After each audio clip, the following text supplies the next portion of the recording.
Gold, trusted gold buyers. మీరు తాకట్టు పెట్టిన బంగారాన్ని విడిపించి ఈ రోజు ఉన్న మార్కెట్ ధరకు కొనబడను.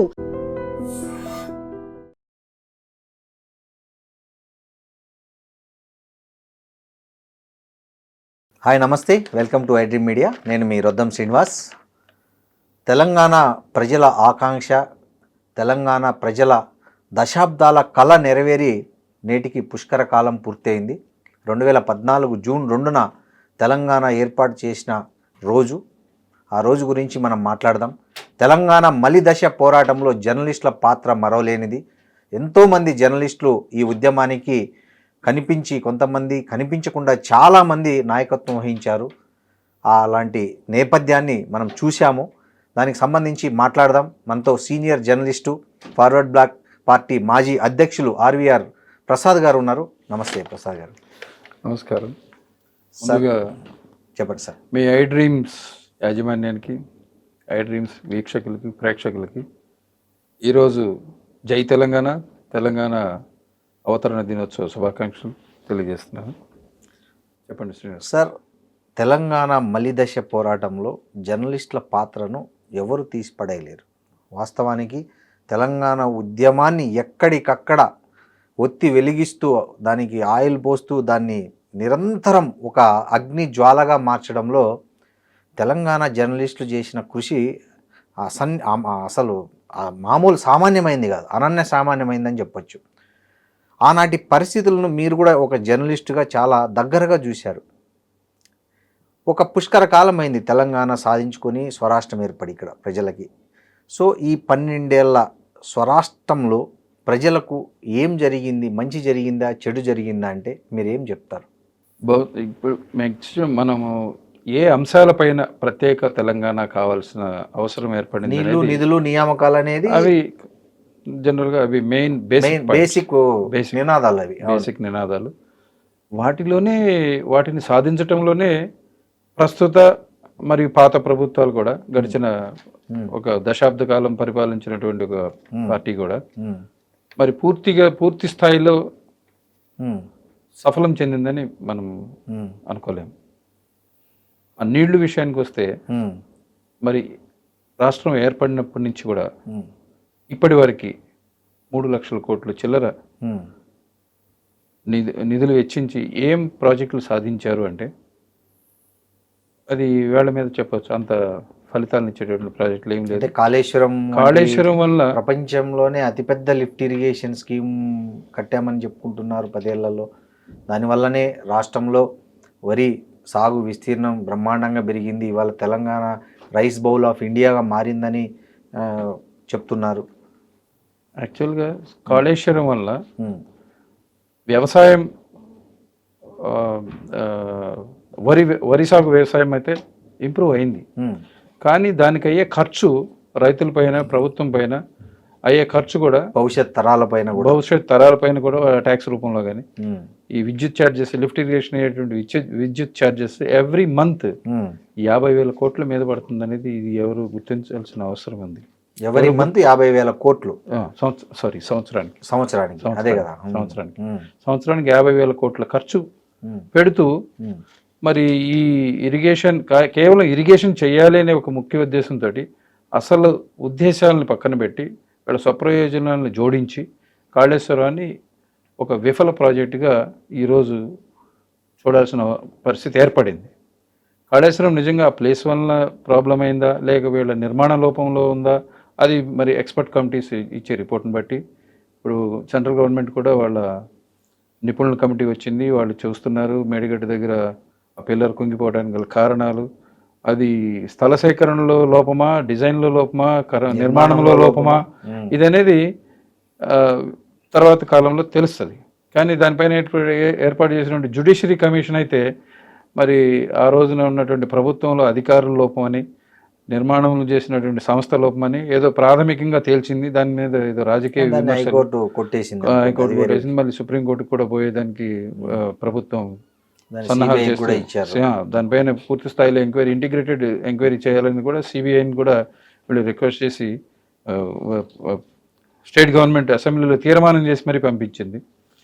అది రాజకీయ కారణాల వల్ల ముందుకెళ్తుందా వెనక్కి వస్తుందా అనేది తర్వాత విషయం, అది సంబంధించింది. కానీ ప్రజల దృష్టిలో కాళేశ్వరం ప్రాజెక్ట్ లాభం కంటే భవిష్యత్ తరాలపైన దానివల్ల కలిగేటటువంటి ట్యాక్స్ని మరి మనం భరించాల్సిన పరిస్థితి వస్తుంది. దాన్ని కూడా మనం చూడాలి. నెక్స్ట్ కమింగ్ టు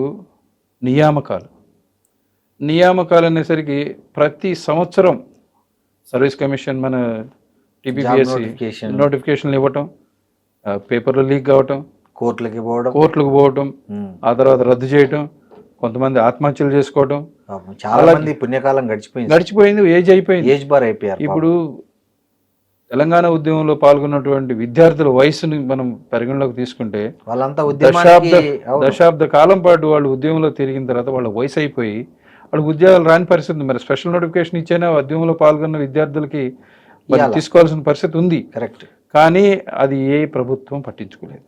అప్పటి ప్రభుత్వం, ఇప్పటి ప్రభుత్వం కూడా. మరి ప్రతిసారి డిఎస్సి నోటిఫికేషన్ అంటారు, పేపర్ లీక్ అవుతుంది, విద్యార్థుల భవిష్యత్తు, నిరుద్యోగులని ఆశలపైన నీళ్లు చల్లి వాళ్ళ యొక్క జీవితాలతో ఆడుకున్న ప్రభుత్వాలు వీళ్ళపైన విశ్వాసం కోల్పోతున్న రోజులు. ఇప్పుడు నియామకాల్లో కూడా సరైనటువంటి శాస్త్రీయ పద్ధతిలో వీళ్ళెవరు కూడా నియామకాలు చేపట్టలేదు. నిరుద్యోగుల సంఖ్య రోజు రోజు పెరుగుతూ ఉంది, నిరుద్యోగుల అసంతృప్తి పెరుగుతుంది. వాళ్ళు ఏం చేయాలి, అప్పట్లో ఉన్నటువంటి అవకాశాలు ఉన్నా కూడా ఉద్యమంలో పాల్గొని వాళ్ళ జీవితాన్ని పణంగా పెట్టి ఉద్యమంలో పాల్గొని నిరుద్యోగ వృత్తి కూడా ఇవ్వలేకపోయారు సార్. వీళ్ళు మేనిఫెస్టోలో పెట్టిన నిరుద్యోగ వృత్తి ఇంతవరకు అందుతుందా అండి? ఇవ్వలేదు. వాళ్ళు 10 ఏళ్ళు ఇవ్వలేదు. వాళ్ళు ఇచ్చేదాని కోసం మేము కమిటీ వేస్తామన్నారు, ఆ కమిటీ అలానే పోయింది. ఇప్పుడు అమరవీరుల కుటుంబాలని ఐడెంటిఫై చేసేదానికి, అలాగే ఉద్యమకారుల కుటుంబాలను ఐడెంటిఫై చేసేదానికోసం ఒక కమిటీ వేశారు. కంటి తుడుపు కమిటీ అనొచ్చు. అది కేకే కమిటీ. ఆయనకి నిజంగా అల్జీమర్స్ అనమాట. ఎవరికి? కేశవరావు గారికి రాజకీయ అల్జీమర్స్, పొలిటికల్ అల్జీమర్స్ అంటాం దాన్ని, సాటరికల్ గా చెప్పగలుగుతున్నారు. ఎందుకంటే ఆయనకి డోర్ తీసినాడు ఉద్యమకారుడు కాదు, ఆయనకి గ్లాస్ లో మందు పోసినాడు ఉద్యమకారుడు కాదు. అట్లా పోసినాళ్ళని మాత్రం అట్లాంటి ఏ ప్రామాణికంగా ఉద్యమకారులని వాళ్ళు గుర్తిస్తారో ముందు ఆ ప్రామాణికలను, ఆ పారామీటర్స్ ని అనౌన్స్ చేయాలి. అది అనౌన్స్ చేయకుండా ఉద్యమకారుడు వాళ్ళ ఇంట్లో పనిచేసే వాళ్ళని తీసుకొచ్చి ఉద్యమకారుడి కింద లెక్క రాస్తే మాత్రం ఒప్పుకునేది సమాజం ఒప్పుకోదు. తెలంగాణ సమాజం ఒప్పుకోదు. సో దానికి మీరు చెప్పినట్లు ఒక పారామీటర్స్ ఫార్మాట్ ప్రకటించాలి, దాన్ని ప్రజల్లో చర్చకు పెట్టాలి. అవును, ఈ ఫార్మాట్ లో ఇంకేమైనా మార్పులు చేయొచ్చా లేదా, ప్రతి యూనివర్సిటీలో ఒక చర్చా వేదిక పెట్టాలి. యూనివర్సిటీ విద్యార్థుల మరియు ప్రొఫెసర్ల యొక్క అభిప్రాయాలు తీసుకుని ఆ ఫార్మాట్ ని సవరించి మరి ఏ ప్రాతిపదికన ఉద్యమకారులను గుర్తిస్తారు, అమరవీరుల కుటుంబాలను గుర్తిస్తారు. ఆ రోజుల్లో కేసీఆర్ ప్రభుత్వం గుర్తించిన వాళ్ళంత వరకు వాళ్ళకి ఇచ్చారు కొంతవరకు, కానీ పూర్తి స్థాయిలో న్యాయం జరగలేదు. అవును, 69లో అమరుల కుటుంబాలకు కూడా ఈ రోజు వరకు కూడా ఏం న్యాయం జరగలేదు. సరే, వాళ్ళ కుటుంబాల్లో కొంతమంది అందుబాటులో ఉండొచ్చు, కొంతమంది అందుబాటులో లేకపోవచ్చు. అందుబాటులో ఉన్న వాళ్ళ వరకైనా న్యాయం చేయాలనేది ఏ ప్రభుత్వానికి చిత్తశుద్ధి లేదు. సార్, నాకు గుర్తున్నంత వరకు మిలియన్ మార్చ్లోనో సాగరహారంలోనో కేశవరావు గారి మీద ఉద్యమకారులు దాడి చేశారు.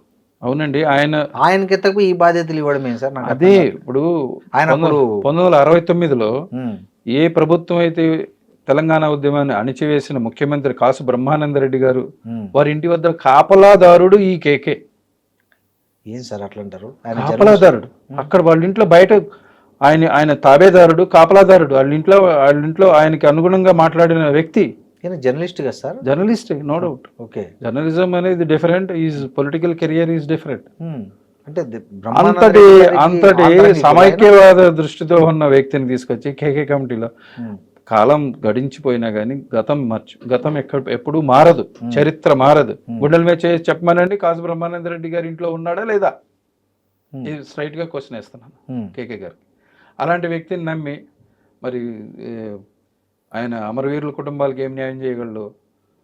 ఇదంతా ఎందుకు అంటే రేవంత్ రెడ్డి గారికి చరిత్ర తెలియక చెప్పారంటారా, లేకపోతే ఏదైనా ఇన్ఫ్లుయెన్స్ అంటారా? ఎందుకంటే కొన్ని ఈక్వేషన్స్ వల్ల ఆయన తీసుకోవాల్సిన పరిస్థితి వచ్చింది. ఏం ఈక్వేషన్స్ ఉంటాయి సార్? రాజకీయ క్యాస్ట్ బేస్ ఈక్వేషన్స్ ఉండొచ్చు. అంటే బీసీల్లో ఇంకెవరు లేరని కాదు, కుల ప్రాతిపదిక ఉండొచ్చు, లేకపోతే ఇంకేదన్నా రాజకీయ పునరావాసం ఇవ్వచ్చు ఆ పార్టీ నుంచి ఈ పార్టీకి వచ్చి. ఎందుకంటే కేసీఆర్ గారు ఆయనకు పూర్తి స్థాయిలో న్యాయం చేశారు. ఆ పార్టీలో పూర్తి న్యాయం, కాంగ్రెస్ పార్టీలో పూర్తి న్యాయం పొందారు ఆయన.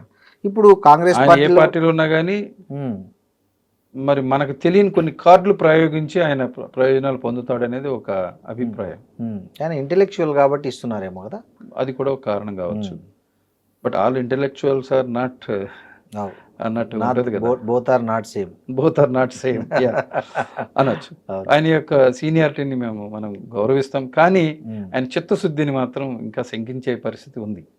ఆయన చిత్తశుద్ధితో సరే గతం గతః, పాస్ట్ ఈజ్ పాస్ట్, ఇప్పుడైనా సరే న్యాయం చేకూర్చమని మీ మీడియా ద్వారా కేకే గారికి చేతులు జోడించి మరీ ప్రార్థిస్తున్నాం.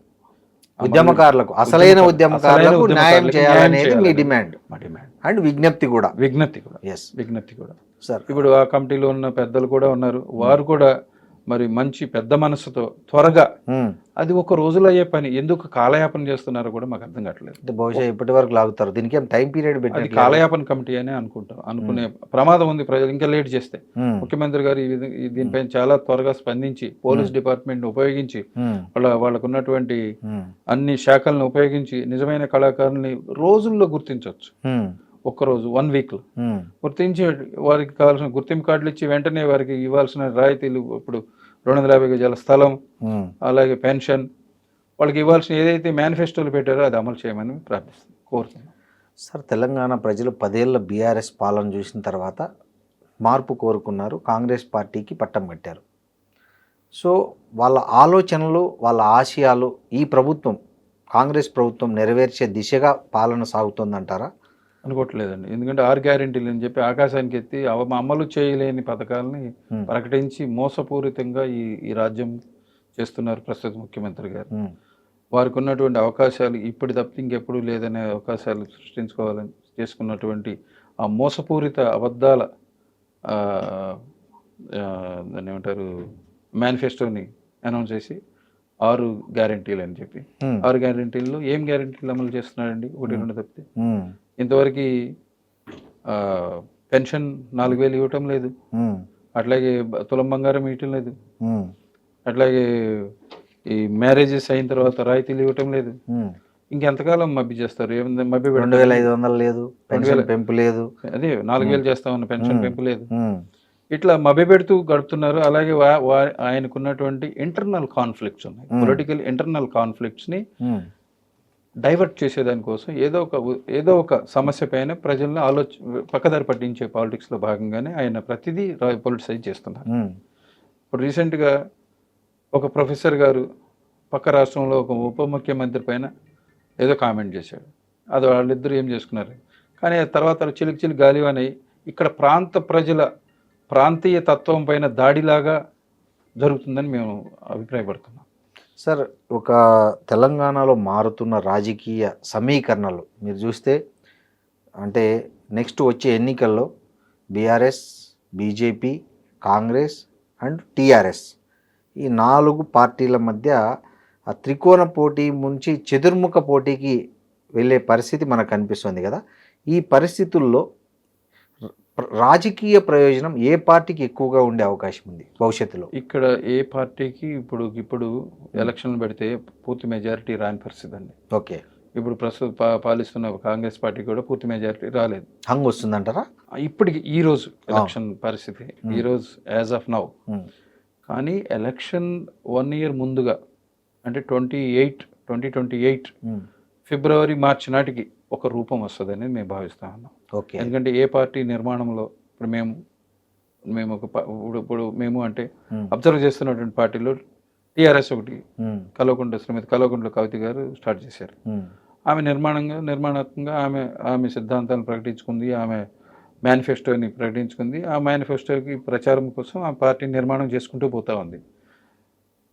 అలాగే బీఆర్ఎస్ ఓల్డ్ సిద్ధాంతాల నుంచి మళ్ళీ వెనక్కి వచ్చే వైపు ఆలోచన చేస్తూ ఉంది. ఎందుకంటే ఈ ప్రస్తుతం ఉన్న తెలంగాణ రాజకీయ యవనికలో, అంటే పొలిటికల్ సినారియోలో తెలంగాణ ప్రాంతంతో సంబంధం లేని పార్టీలే ఉన్నాయి, అన్ని జాతీయ పార్టీలే, బీఆర్ఎస్, బీజేపీ, కాంగ్రెస్.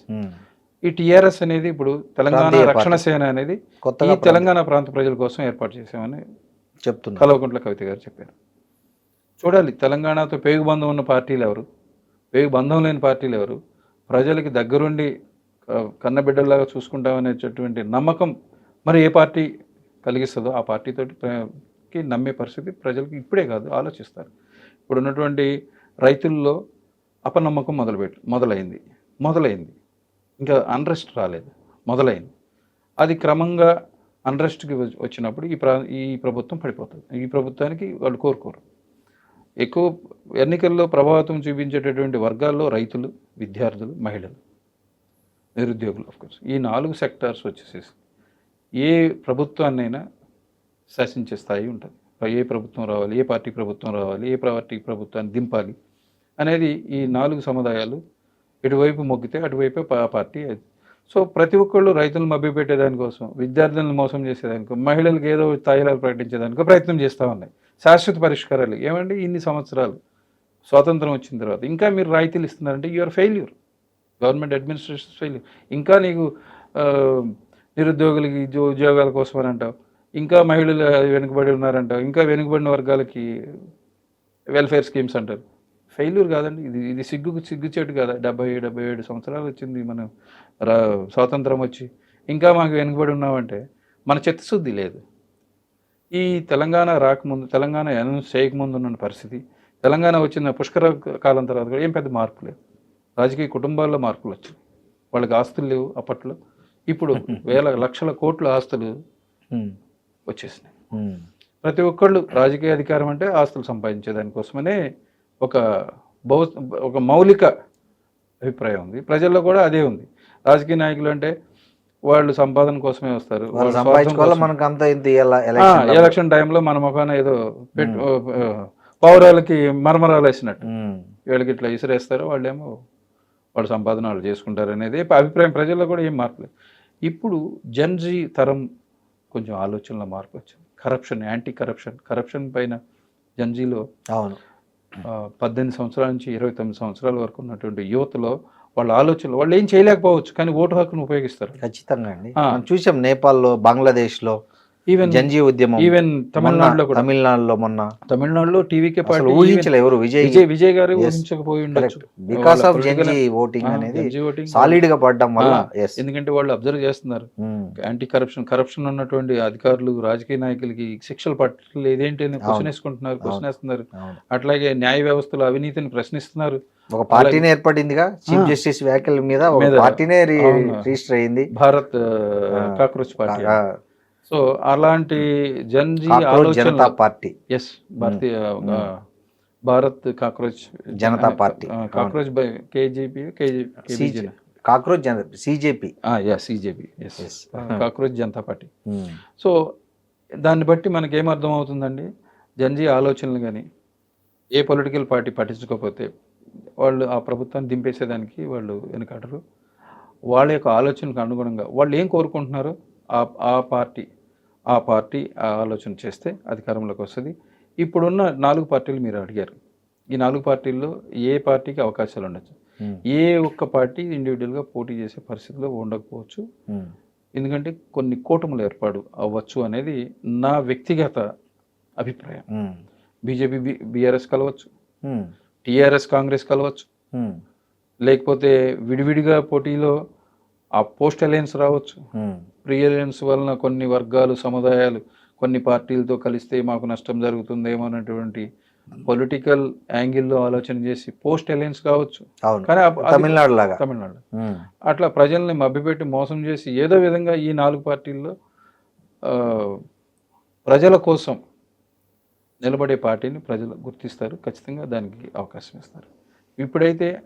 ఇప్పుడే too early to say A party అధికారంలోకి వస్తుంది. ఇప్పుడు యాజ్ ఆఫ్ ఏ పార్టీగా అధికారం. సార్, మీరు ఒక సీనియర్ జర్నలిస్ట్గా, ఒక పొలిటికల్ పార్టీకి అధ్యక్షత వహించిన ఒక రాజకీయ అనుభవం ఉన్న వ్యక్తిగా, 10 ఏళ్ల కేసీఆర్ ముఖ్యమంత్రిలో 3 మేజర్ మిస్టేక్స్ ఈ 2.5 సంవత్సరంలో రేవంత్ రెడ్డికి సంబంధించి మేజర్ మిస్టేక్స్ కావచ్చు, మేజర్ అడ్వాంటేజెస్ కావచ్చు, చెప్పాలంటే ఏం చెప్తారు? ఫస్ట్ కేసీఆర్ గారి గురించి చెప్పుకున్నాం. కేసీఆర్ గారు మేజర్ 3 మిస్టేక్స్ అంటే 30 దాకా ఉంటాయి, 3 అడిగారు కనుక 3 చెప్తాం. అంటే 30 అంటే ఎక్కువ కదా. ఆయన ఫస్ట్ టర్మ్ అధికారం వచ్చి 2018లో ఎలక్షన్స్ వెళ్ళేంత వరకు బాగా జవాబుదారీతనం ఉంది ఆయనలో. ప్రతి ఎమ్మెల్యే కరప్షన్ చేస్తున్నా సహించేవాడు కాదు. ప్రతి చోట ఆయన పర్యవేక్షణ ఉండేది. మ్యాక్సిమం ఆయన ఉద్యమకారుడిగా బాగా సక్సెస్ అయ్యాడు ముఖ్యమంత్రి పదవిలో ఉన్నా కూడా. అప్పట్లో బీటీ తెలంగాణ అని, బంగారు తెలంగాణ కోసమని కొన్ని పార్టీల్లో ఉన్నటువంటి ఎమ్మెల్యేని ప్రేరేపించి చీల్చి తన పార్టీ సుస్థిరత కోసం తను చేర్చుకున్నానని చెప్తాడు, కానీ అది కూడా అనైతికతే. అవును, కాంగ్రెస్ నుంచి కాంగ్రెస్ నుంచి టీడీపీ నుంచి కొంతమందిని చీల్చి ఆయన పార్టీలో చేర్చుకుని సుస్థిరంగా ఈ ప్రభుత్వం ఉండాలి అనేటువంటి ఆలోచన కోసం చేశానని చెప్పుకున్నాడు. కానీ ప్రజల్లో మాత్రం అప్పుడు ఆయన మీద వ్యతిరేకత అంత లేదు, రైతుల్లో కానీ మహిళల్లో కానీ. సో మీరు చెప్పే ఫస్ట్ మిస్టేక్ ఇతర పార్టీల నుంచి అనైతికంగా ఎమ్మెల్యేలు తీసుకోవడం అనేది ఫస్ట్ మిస్టేక్. ఖచ్చితంగా ప్రజలు గుర్తిస్తారు. రైట్. సెకండ్, తర్వాత కాళేశ్వరంలో ఆయన ఉద్దేశం మంచిదే, ప్రజలకి చాలా మంచి ఇరిగేషన్ ప్రాజెక్ట్ ఉద్దేశం చాలా మంచి బృహత్తరమైన సాగునీరు ఇవ్వాలి, దేశంలో కల్లా మంచి పెద్ద ప్రాజెక్టు మన తెలంగాణకి రావాలా అని చెప్పి తెలంగాణలోనే కట్టాలనేటువంటి ప్రతిష్టాత్మకమైనటువంటి కాళేశ్వరం ప్రాజెక్ట్. కానీ దానిలో సాంకేతిక లోపాలు గుర్తించలేకపోవడం, అలాగే దానిలో అవినీతిని ప్రోత్సహించడం, అవినీతికి అలవాలంగా చేసుకోవడం, ఏటీఎం మెషిన్ లాగా వాడుకోవటం, ఇవన్నీ కూడా ప్రజలు చూశారు. సెకండ్ మిస్టేక్ కాళేశ్వరం భారీ అవినీతి. 3, రైతుల్లో ఆ రోజున రైతులకి బేడీలేసి ఖమ్మం జిల్లాలో తీసుకురావడం వల్ల అది ఒక చిన్న చిన్న సంఘటనలే, కానీ బట్ రైతుల్ని కూడా ఆ విధంగా కూడా చేయొచ్చా అనేటువంటి ఆక్షేపణకు గురయ్యాడు.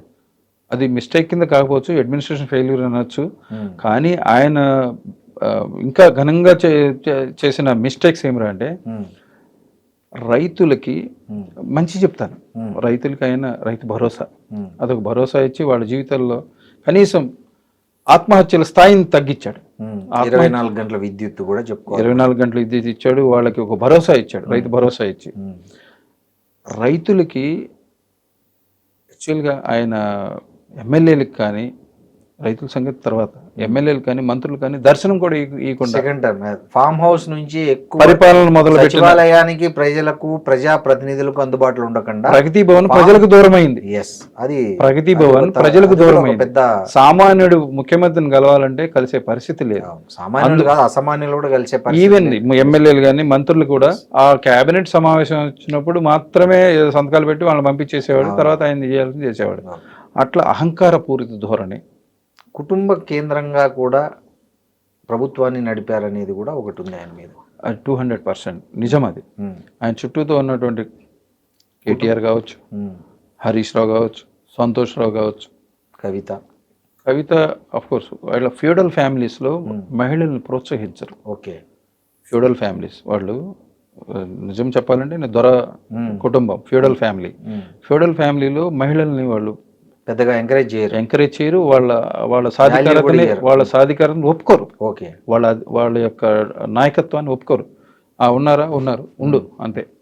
అట్లాంటి ధోరణిలో ఉన్నటువంటి కుటుంబంలో ఏం జరుగుతుందని సరే ఆమె పాత్ర ఎంతవరకు ఉంది ఏంటి అనేది ఆమెకు తెలుసు, వాళ్ళ కుటుంబంలో వాళ్ళకి తెలుసు. ప్రజల్లో ఆమె పైన ఈ లిక్కర్ కేసు వచ్చిన తర్వాత ఆమె దోషమంతా కూడా ఆమె మీదకి నెట్టేసి మేమందరూ కరెక్ట్గా ఉన్నాం, ఆమె వల్ల మా పార్టీ పోయిందని ఆమె మీదే బట్టగాల్చి వేసేసారు. సరే, ఇది రోజ్ అవెన్యూ కోర్టు కూడా ఆ కేసు ఎంత దారుణంగా సృష్టించబడిందో చెప్పింది, అది ఎంత తప్పు అనేది చెప్పింది. కేసు ఫైల్ చేసిన అధికారి మీద కూడా క్రిమినల్ కేసు ఫైల్ చేయమని జడ్జిమెంట్ ఇచ్చింది. అఫ్ కోర్స్ టెక్నికల్ గా వాళ్ళు ఇంకో కోర్టుకి అప్లై చేశారు, అప్పీల్ వెళ్ళారు. కానీ ప్రాథమికంగా ఆమె దోషి కాదనేది కోర్టే తేల్చి చెప్పేసింది, నిర్దోషి అని. ఇంకా నెక్స్ట్ ఫర్దర్ గా కామెంట్ చేయాలంటే అది సబ్ జుడైస్ అవుతుంది. మనం మాట్లాడుకోవాలి. రేవంత్ రెడ్డి గారి గురించి రేవంత్ రెడ్డి గారు వికారాబాద్ లో ఇండస్ట్రియల్ కారిడార్ పెడతామని చెప్పిన అక్కడ రైతుల్ని విపరీతంగా హింసాత్మక ధోరణితో లాక్కుని వాళ్ళని హింసాత్మకంగా వాళ్ళని ఖాళీ చేయిస్తూ వాళ్ళని బేడీలేసి కొట్టి వాళ్ళ జీవితాలతో దాన్ని ఏమంటారు భయభ్రాంతులకు గురి చేశారు. అది ఫస్ట్ మిస్టేక్. రెండోది ఆశ్రిత పక్షపాతం.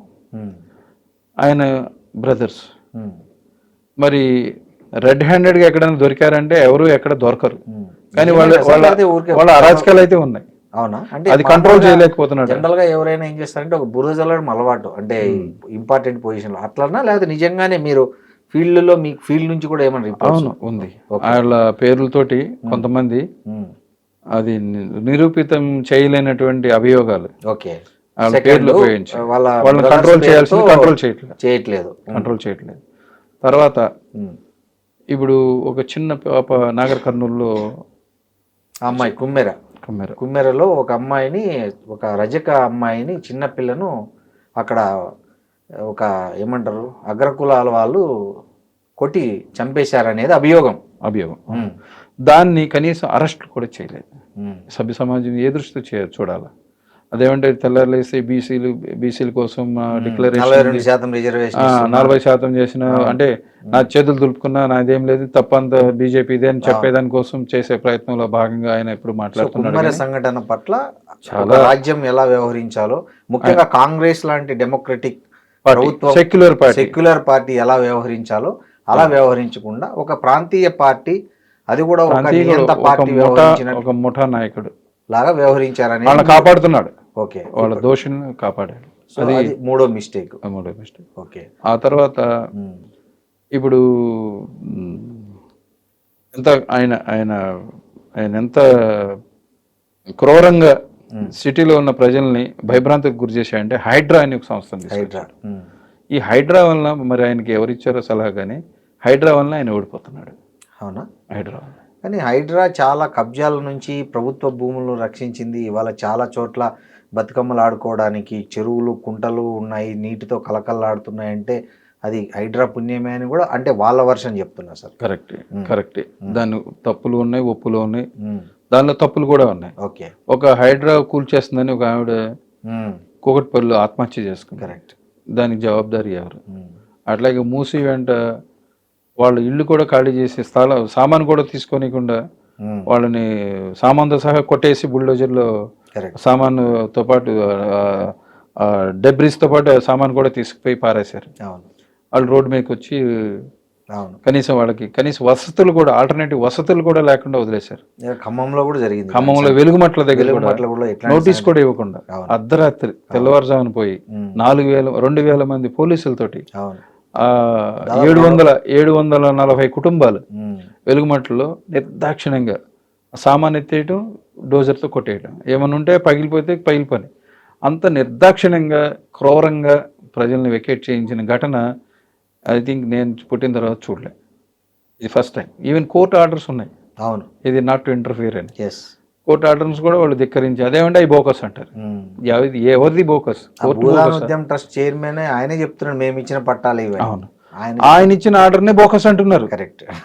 రాజేందర్ రెడ్డి గారు ఏదైతే భూదాన్ బోర్డు సెక్రటరీ చైర్మన్ ఉన్నారు, ఆయన ఇచ్చిందే బోకస్ అని ఇంకొక వర్షన్ కలెక్టర్ లెటర్ చూపిస్తున్నాడు. అక్కడ కలెక్టర్ పాత్ర కూడా చాలా చాలా నిర్దాక్షిణ్యంగా ఆయన గురించి నేను కూడా బ్యూరోక్రాట్ల గురించి నేను కూడా వెళ్ళాను. నిజ నిర్ధారణ కమిటీ అనే సభ్యుడిగా నేను కూడా వెళ్ళాను. జస్టిస్ చంద్రయ్య గారు, మాజీ జస్టిస్ చంద్రయ్య గారు కమిటీలో నేను కూడా వెళ్ళాను. స్వయంగా చూశాను. ఆ కలెక్టర్ జవాబుదారీతనం లేదు, కనీసం బాధితులకి ఇంటర్వ్యూ ఇచ్చింది లేదు. వాళ్ళు అక్కడ లోకల్ అయినట్టు కదా ఆయన?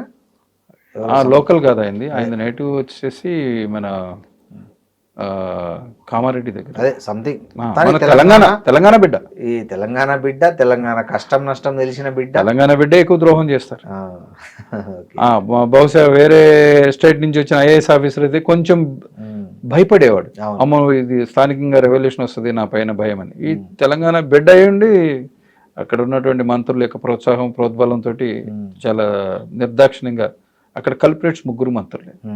బట్టి గారు, బట్టి విక్రమార్క గారు, తుమ్మల నాగేశ్వరరావు గారు, అలాగే పొంగులేటి శ్రీనివాసరెడ్డి గారు, 3 దోషులే. ఓకే, 3 దోషులే ఆ సంఘటన.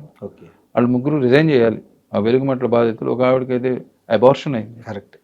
గర్భస్రావం అయింది. అది కూడా పట్టించుకుని నిర్దాక్షిణ్యంగా, మానవత్వం లేదు. అది చాలా మేజర్ మిస్టేక్. దానిపైన ఇది కూడా పెద్ద మేజర్ రీజన్ కాబోతుంది భవిష్యత్ ఎన్నికల్లో. అలాగే పరిగిలో రైతుల భూముల్ని లాక్కుని ఇండస్ట్రియల్ కారిడార్ అంటే వాళ్ళ సమ్మతి లేకుండా వాళ్ళకి ఏదో తూతూ మంత్రం లాగా ఏదో పెట్టకు మరమరాలు వేసినట్టు అక్కడ కోట్లలో భూమి పలుకుతుంటే వాళ్ళకి లక్షల్లో వేలల్లో ఏదో 2013 ల్యాండ్ ఎక్విజిషన్ యాక్ట్ అది ఇంప్లిమెంట్ చేస్తాం. 2013 యాక్ట్ ఇది, ఇవాళ 2026 ఇది. ఈ రోజున్న భూముల వాల్యూ ఏంది, ఆ రోజున్న భూముల వాల్యూ ఏంది. సో ప్రజలకి వాళ్ళు ఏం కోరుకుంటున్నట్టుగా పరిపాలన చేయట్లేదు. ఈయనకి ఎట్లా కావాలో అట్లా చేసుకుంటాను. నేనే రాజు, నేనే మంత్రి అని చెప్పి ఢిల్లీ వెళ్ళి మరి సవాల్ చేసి వస్తున్నాడంటే అక్కడ అధిష్టానాన్ని కూడా భయపెడుతున్నాడు. ఇక్కడ అధిష్టానాన్నే భయపెట్టి వచ్చినాడు. మనం ఏదైనా మాట్లాడితే ఇక్కడ అసమ్మతిని ఏ, ఎదగనీయకుండా ఉండేదానికోసం భయపెట్టిస్తున్న మన ముఖ్యమంత్రి మనం మెదలాడితే మనని రిజైన్ చేయమంటాడని ఏ మంత్రులు మాట్లాడకుండా ఆయన చెప్పింది చేసుకుంటూ పోతా ఉన్నారు. సార్ తెలంగాణకు ప్రత్యామ్నాయం ఏంటి సార్ రానున్న రోజుల్లో? ప్రత్యామ్నాయం తెలంగాణలో ప్రజలు కోరుకుంటున్నారండి. ప్రజలు కోరుకునే ప్రత్యామ్నాయం పొలిటికల్ పార్టీ కానీ వస్తుంది. అది ఏ పార్టీలో చూస్తారా, ఇంకేమైనా కొత్త పార్టీ వస్తుందా అనేది ప్రజలు అంటే వాళ్ళకి అవైలబుల్గా ఉన్నటువంటి పార్టీలనే చూసుకుంటున్నారు. ఇప్పుడు ఇది కాదు అది, అది కాదు ఇది అనే పరిస్థితి లేదు. ఓకే, ఇప్పుడు తమిళనాడులో జరిగింది డిఎంకే కొత్త పార్టీ. డిఎంకే నచ్చకపోతే ఏడీఎంకే నచ్చకపోతే మళ్ళీ ఆ డిఎంకే మళ్ళీ ఎన్ని సంవత్సరాలు అదే అరౌండే ప్లేయర్స్.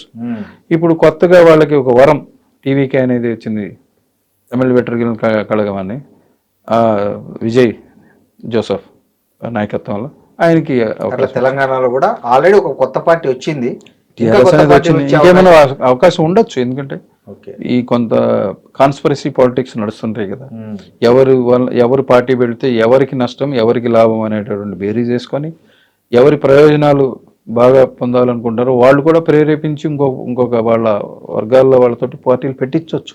ఓకే, ప్రజలను మభ్యపెట్టి ప్రజల ఆలోచనల్ని తప్పుదారి పట్టించేదానికోసం కూడా. ఇప్పుడు ఈ రెండే పార్టీలు ఉంటే ఒక రకంగా ఉంటాయి, మూడు పార్టీలు ఉంటే ఒక రకంగా ఉంటాయి, నాలుగు పార్టీలు అంటే మజ్లిస్ కాక ఎక్స్క్లూడింగ్ మజ్లిస్ 4 పార్టీలు, మజ్లిస్ తో కలుపుకుంటే 5 ఐదు పార్టీలు పార్టీలు మేజర్ ప్లేయర్స్ యాక్చువల్. సో ఇంకా 6th ప్లేయర్ యాడ్ అయినా అవ్వచ్చు అంటారు మీరు? ఉండొచ్చు. ఎందుకంటే ఈ కాన్స్పిరసీ పాలిటిక్స్ ప్రత్యామ్నాయ రాజకీయాలు అంటారే, ప్రచ్ఛన్న రాజకీయాలు అది కాన్స్పిరసీ పాలిటిక్స్ జరగచ్చు. దానివల్ల పార్టీలు రావచ్చు. థ్యాంక్ యూ థ్యాంక్ యూ అండి. Thank you.